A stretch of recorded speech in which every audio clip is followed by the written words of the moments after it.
selamat datang kepada video mendongeng saya pada hari ini. Perkenalkan, nama saya Novena Barbarina Moikawimote.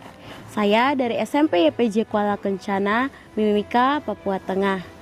Dan hari ini saya ingin membawakan cerita dongeng dari tempat saya tinggal di Papua, yaitu Waiya dan Soa, sang penunggu sungai. Selamat menyaksikan ya. Pada zaman dahulu kala, ada seorang anak yang bernama Waiya. Dia bukan anak yang aktif, melainkan dia suka diam diri dan tidak ingin bermain dengan teman-teman sebayanya.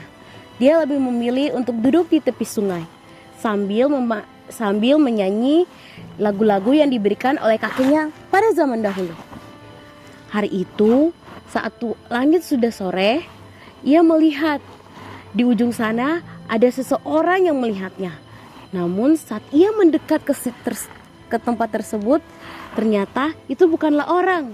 Ternyata hewan besar. Itu adalah buaya. Ternyata buaya tersebut tersangkut pohon bakau dan dia ingin menyelamatkan buaya tersebut. Namun Waiya takut. Dia takut dimakan oleh buaya tersebut. Dia perlahan mendekat kepada buaya tersebut. Dia pun ingin menolongnya. Saat ia menolongnya, ia berbicara kepada dia. "Saya tidak sakitiku tuh," kata buaya tersebut kepada Waiya. Waiya bilang, "Saya bisa menyelamatkan kau, tapi kau jangan makan saya," kata buaya. Dan pada hari itu juga Waiya turun dan menyelamatkan buaya tersebut. Saat menyelamatkannya, buaya itu berterima kasih karena sudah menyelamatkannya. Malam pun tiba. Waiya diam-diam pergi ke tepi sungai untuk bertemu dengan sang buaya. Ternyata buaya itu kelaparan. Waiya memberikan dia makan sebuah daging.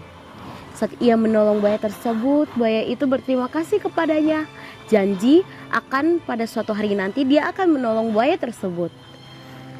Kemudian Waiya pergi untuk memancing dan dia melihat banyak warga di sana. Ternyata warga-warga tersebut membicarai dia. "Wih Waiya, kau siapa kah? Kau ini main sama orang-orang tidak jelas terus itu," kata salah satu warga. Dan salah satu warga juga bilang, "Waiya, kau ada pakai apa ini? Makanya kau tidak dapat teman dan kau hidup sendiri," kata warga tersebut kepada Waiya. Waiya pun jalan. Dia tidak bersedih dan dia tidak ingin mendengar kata-kata mereka tersebut. Pada suatu hari, langit sudah mulai mendung, menghitam. Ternyata ada angin puting beliung dari sana. Air pun naik menutupi rumah-rumah warga. Salah satu warga berteriak, "Tolong, tolong!" Dan tiba-tiba buaya besar dari sungai datang. Ternyata buaya tersebut tidak menyerang, namun dia menolong semua warga. Satu persatu di bawah dan pergi ke bukit yang tinggi supaya mereka tidak tenggelam. Ada salah satu warga yang melihat.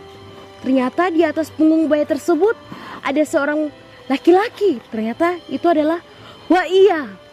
Waiya yang menyuruh mereka semua atau buaya tersebut untuk menolong mereka. Dan dari situ mereka tahu ternyata Waiya berteman dengan roh penunggu sungai. Hari-hari berlalu, Waiya tidak pernah kelihatan lagi. Kata tetua desa, Waiya telah menjadi roh dan sudah bersama Soa di dalam sungai tersebut untuk melindungi dan menjaga mereka. Dan pada akhirnya Waiya dan temannya hidup bersama-sama di sungai tersebut. Kata tetua desa juga, kita harus sering menjaga dan melindungi sungai tersebut. Karena sungai memiliki hati, bukan cuma air saja. Terima kasih.